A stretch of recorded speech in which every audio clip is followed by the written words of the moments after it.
Yeah. So what I wanted to mention here, so first of all, that you can't put these assets in. You have to put cash into the account, They has to be is it what has it to be boils down to. liquidated. The only way that you can roll over an asset is from one account, retirement account, to another, like in a Roth conversion, even as we've mentioned in the other interview.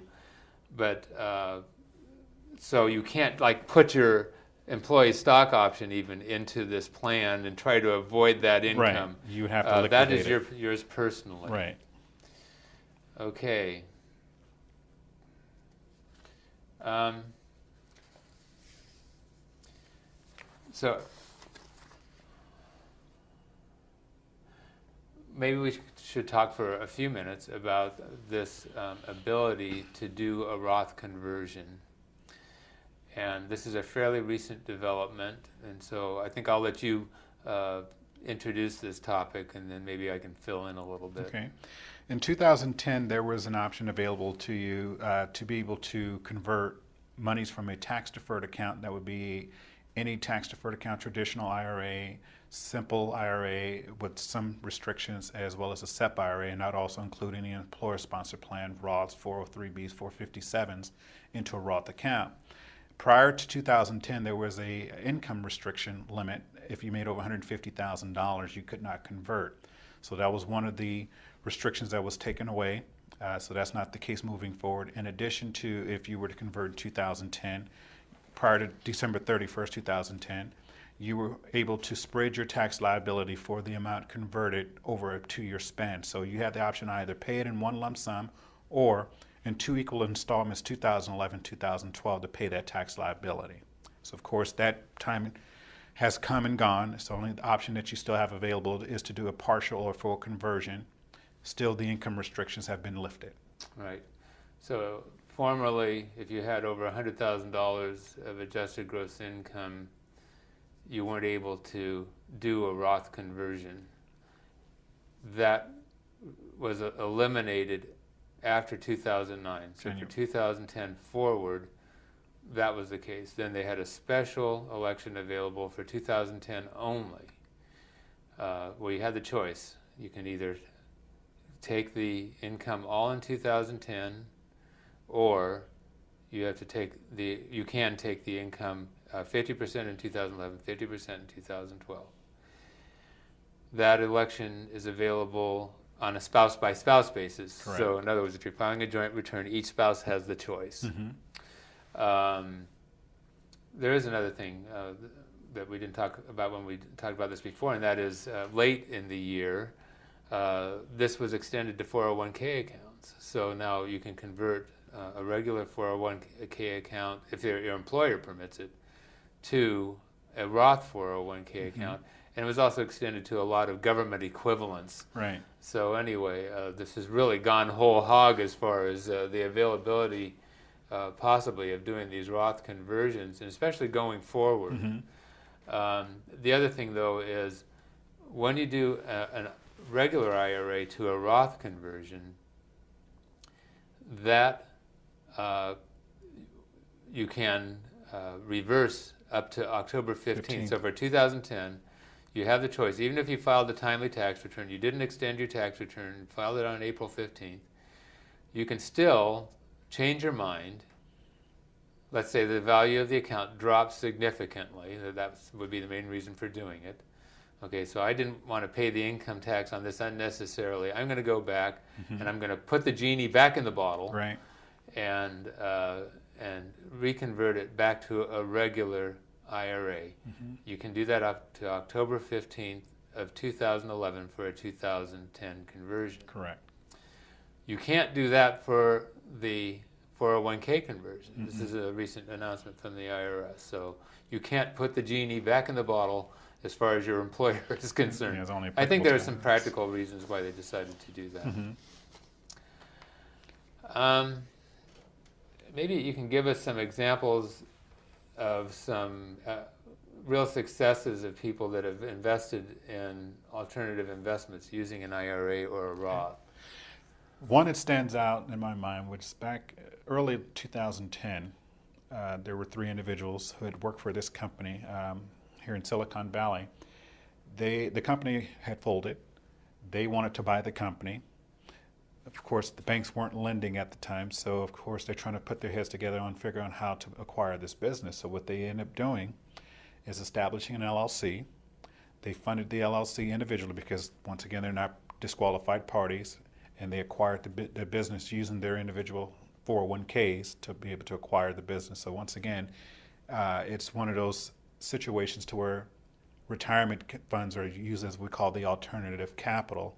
So that was one of the success stories that really stands out that is really working out for these three individuals. Right. And related to this, you can actually sort of have your I don't really recommend this, but oh well. But it does work, especially in the C corporation setting, and that is that the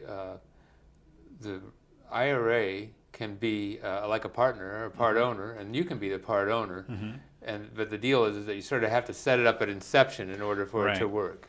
And in that area, you definitely want to sit down with that's real common with a real estate transaction, and you definitely want to sit down with not only just a knowledgeable an attorney who's usually going to set up an LLC or any type of entity, but someone who's also knowledgeable what the tax implications are, and also making sure the structure is proper in terms of, once again, it has to be a simultaneous funding in order to it to be a permissible transaction. Yeah.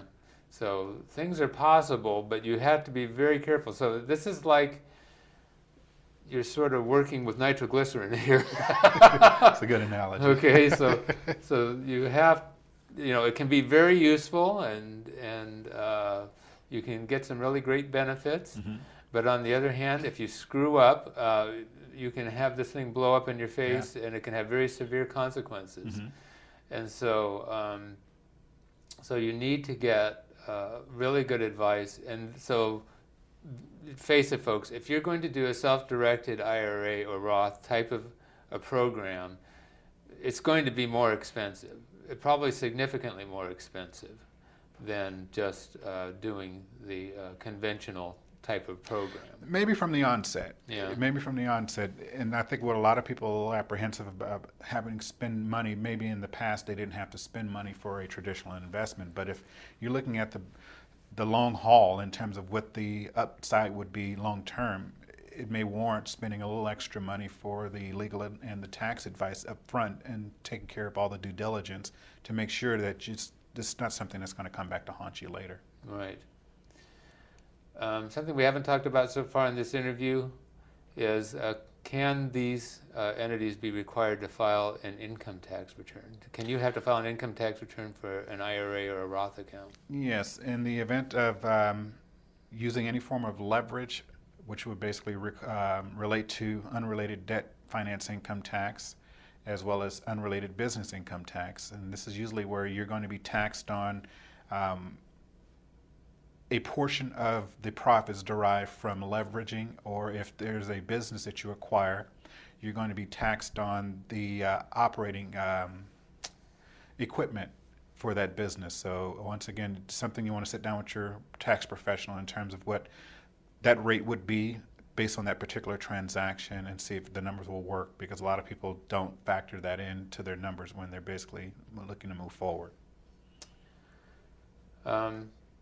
Okay. And so who's responsible for filing the income tax? The individual is actually required. We're not, that's one of the tasks interests do not take on as far as our administrative services, is taking care of any tax filing when it comes to UBIT or UDFI. The individual is responsible for filing taxes on that. Yeah, so that's another thing that people need to be clear about. And when you're thinking of return on investment and all these other things, again, factor in there's going to have to be a tax return. Right. That's going to have to be prepared for this, and it's probably not one that you should be preparing yourself. That's correct. Should be coming to a good CPA or something like that, an enrolled agent. Okay, let's talk about prohibited transactions a little bit, and so and let's think about them. So what are some prohibited transactions, things that can cause problems related to these accounts? Well, one that stands out is that a lot of agents, real estate agents, will lure their buyers to go out and purchase a piece of property, and assuming that, well, go out and purchase this property. Yes, you don't have your account set up, but we can use an addendum to basically transfer the contract from you personally to your IRA. IRS Code 4975 prohibits that. So yes, some people say, well, I've never taken possession of the property, but the fact that you individually enter into contract constitutes you having had a vested interest in that property. So that would generate a prohibited transaction. So usually, as soon as we look at that transaction come across our desk and we see that anywhere in that paperwork stream that you acquired that property or entered into contract, we're usually going to stop that transaction. Right. Another thing, so we were talking about the private money loans before. So unfortunately, you can't make a loan to your children or to your parents for buying like a piece of real estate or something like that. Yes, you want to stick to those who are on the horizontal line of the relationship, as I mentioned earlier. So brothers and sisters. Brothers, sisters, cousins, aunts, anyone's on that horizontal line of the relationship is permissible parties to do business with. Anyone who's on the vertical line, you definitely want to avoid. Yourself, your spouse, parent, grandparent, children, or grandchildren you want to avoid doing business with. Right. Okay. So are there any other really unusual types of investments that you've seen people make with these that really caught your interest? Or not so much unusual, risky. I've seen unsecured loans made, which that would make you kind of uncomfortable. Very uncomfortable. I mean, you have situations. This is your retirement account, folks. Right. So, I mean, you have people, I mean, you could have known someone a lifetime, but I mean, we're living in a very volatile economy. So, I mean, everything may look good on paper in terms of a transaction or an investment, but if something goes wrong, you don't have a secured interest, it could be a little risky. So that's not unusual, but in my opinion, very risky. Okay. So we got about a minute left. So any final thought that you want to put out to our guests, or to our viewers, excuse me?